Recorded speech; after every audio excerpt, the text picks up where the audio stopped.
Good morning, friends. Welcome back to Astrology Today and Tarot. My name is Mel Rose. This is the Tarot portion and the second half of my daily astrology vlog, which you can check out on my other channel, Astrology Today with Mel Rose. Over there, you'll find a description of the day's astrology as I have spelled it out here. Here, I will discuss the tarot card that sits on the side of the page, and then I will play another card that, in the context of today's astrology, may just give us something more to think about. So let's get into it. The card that currently sits on the side of the page is the Two of Coins, and it is here because it corresponds in astrology with the first 10 days or the first decan of the sun's transit through the land of Capricorn. Now, Capricorn is an earth sign, and coins or pentacles in tarot are earth element symbolism.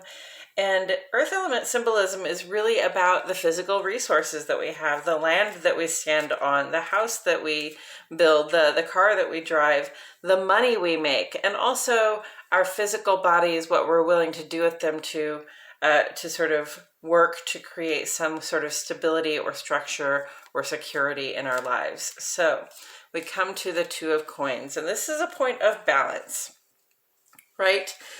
We have to set the right priorities when we're thinking about our physical resources, especially. And it's easy to think about this in terms of money, but also it applies to our health. Okay, so it's easy to. It's often the matter that we are seeking to balance sort of our needs versus our wants when it comes to our physical resources, right? Are we getting enough of what we need, and also are we getting enough of what we want? There's that balance to strike. And also balance comes up as this word as in how much do you have, right? What is the balance of the bill, or what is the balance of your bank account, right? So we have these highs and lows, and though we may budget very strictly and stick to our budget very strictly, sometimes things come up and we have to step out of our budget to address these priorities as they arise, right? So there's a certain amount of adapting to change here too. Sometimes you're up and sometimes you're down, and always it's a little bit of a juggle with the health and the wealth and the finances. Okay, so a game of balance is at work. This can indicate that there's some rapid change becoming the norm, and that's definitely been my experience and probably a lot of people's experiences over the last year or so. Just the changing availability of resources. The way prices have gone up on certain things, and for a while there, it was sort of hard to get the things that we were trying to get. It was, you would sort of get attached to one brand, for example, of tissues, and then you would have to go and get a different brand of tissues because the ones that you wanted weren't available, right? So, there's this rapid change that can become the norm that makes us have to, work harder to maintain this balance, right? And you're sort of dealing with forces that are in opposition with one another. I.e. your wants versus your needs, right? Or what you'd like to get versus what you can get. And, dealing with these opposing forces is unavoidable sometimes, but, luckily we are smart, plucky, resilient, and resourceful people, and so we are capable of meeting this challenge. The water in the background always strikes me as being very wavy, and it reminds me of sort of the emotional ups and downs that can come with instability in our resources, or the sometimes struggle to keep things in balance. So that's a reminder to me that we want to try to keep a calm emotional state when we are seeking to balance our good health or our finances. Okay, with that said, I'm going to turn that over. We got the Queen of Pentacles. I like this. We have Pentacles and Pentacles. It's an all Capricorn kind of day. In fact, we have 5 planets currently in the sign of Capricorn. Okay, 5 out of the 6, 7, 8, 9, 10, 11 that we watch. Okay, so 5 planets in the land of Capricorn. So all of this pentacle energy is very appropriate.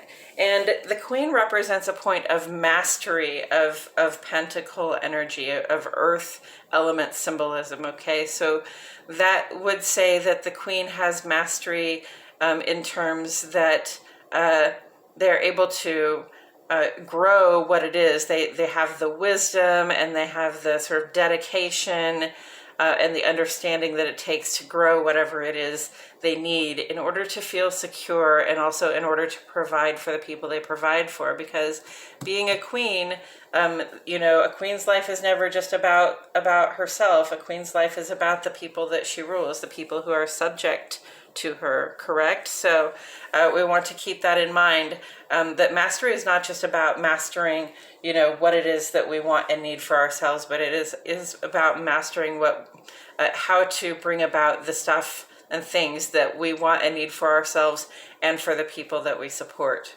And there's a white rabbit on this page, on this card. I love the white rabbit symbolism here because it really points to this sort of innocent wisdom that we have when we go, and I like to use the example of just growing a plant because that's a physical resource that you can have, and it can come to have some value for you, or it can just be a life that you support, right?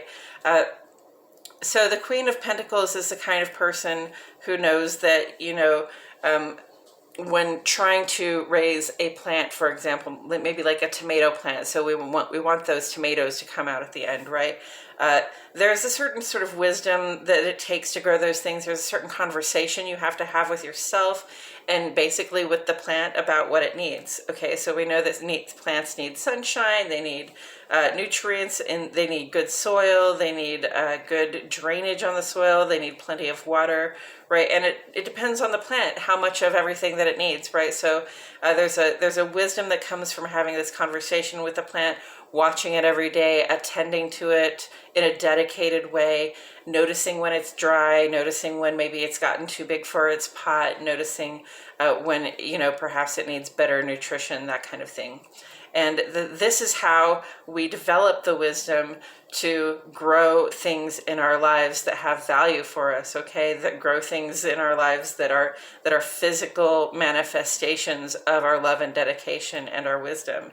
And the other thing about the Queen of Pentacles is that, sometimes if you hold her far away and squint, it would almost look like that pentacle in her lap. It almost looks like a pregnant belly, or just like she's cradling a baby or something that is precious to her, okay? So this mastery is not a mastery over, it is a mastery with. It is for the love of being able to create things that have value, for the love of being able to create life, and to engender its growth in a really solid and fruitful fashion. Where do we see the Queen of Pentacles on the page today? Well, I just have to say again, we have 5 planets here in the land of Capricorn, and Capricorn is earth element symbolism. It is the cardinal earth sign, so it's about initiating growth. It's about initiating work. It's about initiating the plans to create structures that lend us security and safety and support in our lives, okay? And those structures can be physical structures, definitely, when you're coming to earth element symbolism.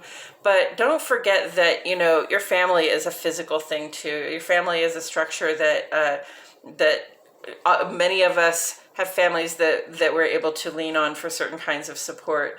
And so that's a structure that we want to attend to as well.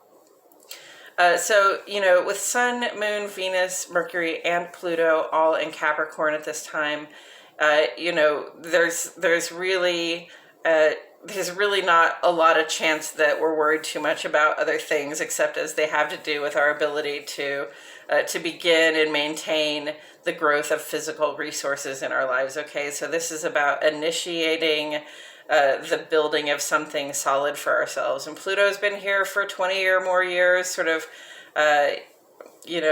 tearing down the old stuff that doesn't work, stuff that we thought would be there forever, stuff that we thought would work for us forever. And I mean that on a cultural level, on a worldwide level, but I also mean that just on a personal level, like ways of being, old habitual ways of being, ways of getting things done that, have been corrupted in some way, or just somehow no longer really do the job they were intended to do, and so they've got to go. And that's what Pluto has done. It's gone through Capricorn over the past 20 or so years and really just torn down some old edifices and said, yeah, we're gonna have to do something different, okay?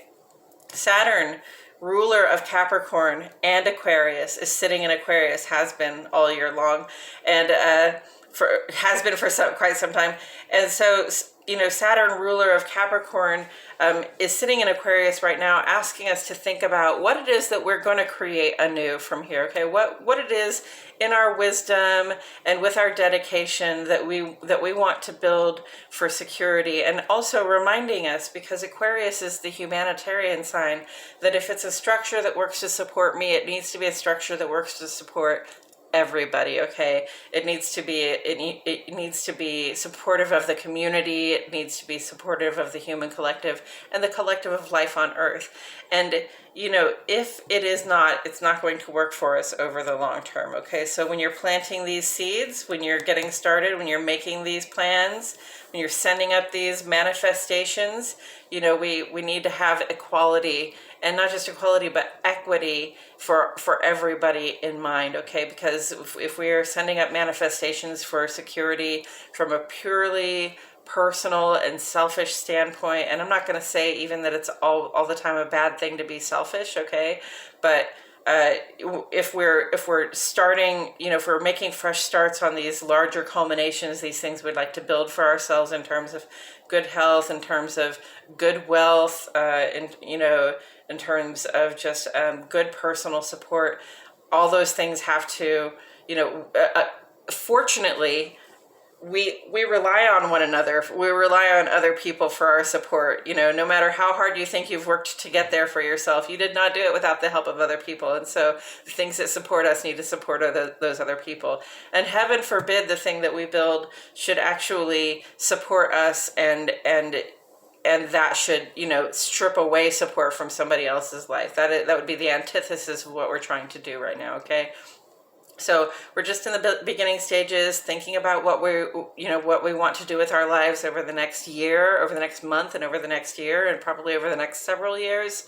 And things are changing underneath us. And really, we're going to be coming back to this theme of, does it support everybody? Does it work for everybody? Because if it doesn't, it's probably not going to be allowed to last in the coming years. And put together with the two of, this is sort of like working to gain mastery, and this is like having mastery. Okay, so one thing that I notice is that this person's, they've got two coins, right, that they're juggling. You've got this sort of infinity symbol that's a rope between them that just sort of always reminds me that you don't ever get to stop thinking about your health or your finances. All right, that's always something that you've got on your mind.